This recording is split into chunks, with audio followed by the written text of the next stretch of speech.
Managing client communications via text messages is incredibly important for many small businesses. Tools and CRMs like Jobber and Housecall Pro offer the capability to send text messages, but there's a couple problems. One is that there's usually different pricing tiers based on sending one-way text messages, you sending text messages to your client, versus if you want two-way text messaging, versus actually being able to send and receive messages back and forth between your client and yourself. The other problem is that there's usually very little in terms of automation. Sure, you might be able to send an automated on my way notification to your client, but if you have a different use case for automation, like maybe an invoice is overdue and you want to be able to send that text message, these platforms aren't always the best at being able to actually customize and personalize these automations. So in this video, I'm going to show you how we can have our own automated two-way text messaging workflow.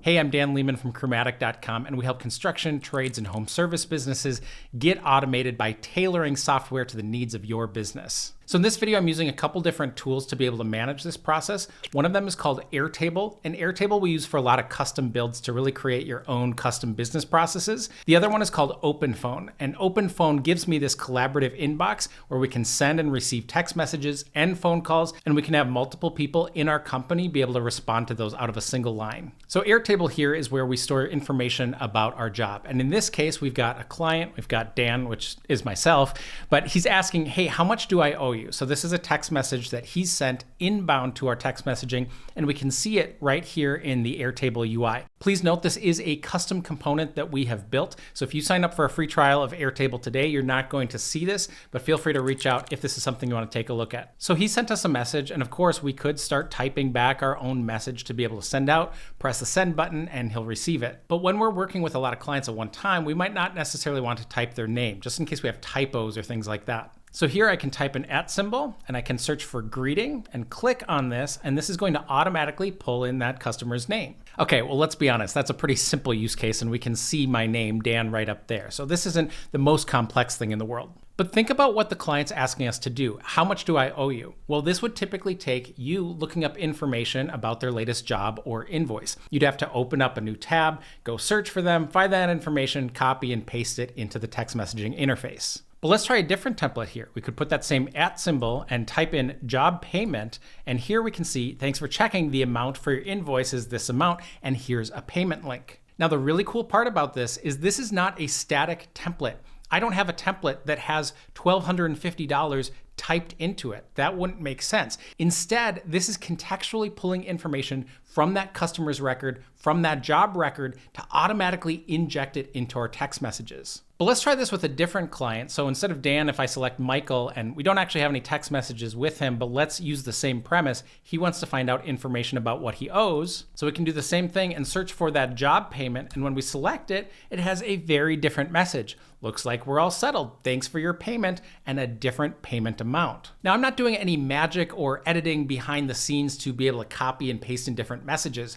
That's because we built an actual engine that's looking up customer information to pull in those different template variables. So let me show you what this looks like behind the scenes. So I'm going to go ahead into more of the editor when we're building this all out. So here we have an area to edit our templates. And if we click this, this is where we can edit multiple different templates or create brand new ones. Here's the one that we were looking at, this job payment one.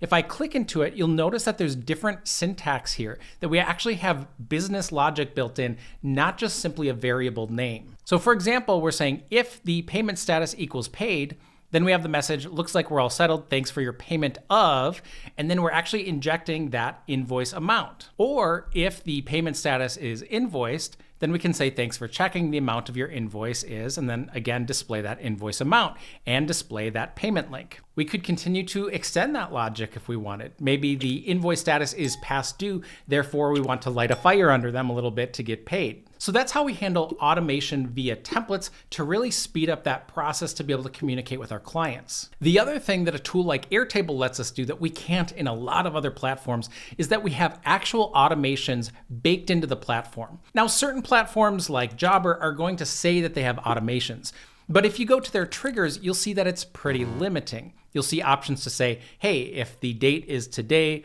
or if the date is past, and those are really the only triggers that we have to play with. But here, check out all these different triggers that we have from Airtable. So when a record matches conditions, that could be like, hey, the status has changed to this thing. Or when we submit a form, maybe we get a new job request that comes in.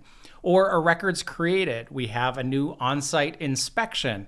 Or a record is updated. Someone made a change to this and now we need to send out for approvals. Or at a certain scheduled time. Or we have a different system that has triggered this, or when we get an email, or when we click a button.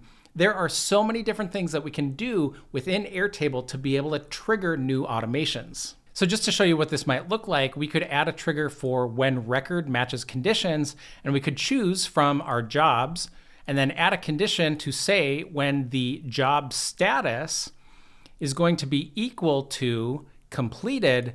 Well, now let's go ahead and send a notification to our client. And so using an automation platform to be able to actually drive these processes in your business is so much powerful than having a platform where you only get a couple of different options to actually be able to automate it. So if you have any questions about automating these kind of processes within your own business, don't hesitate to reach out to our website at crewmatic.com, where we're offering free 30-minute consultations.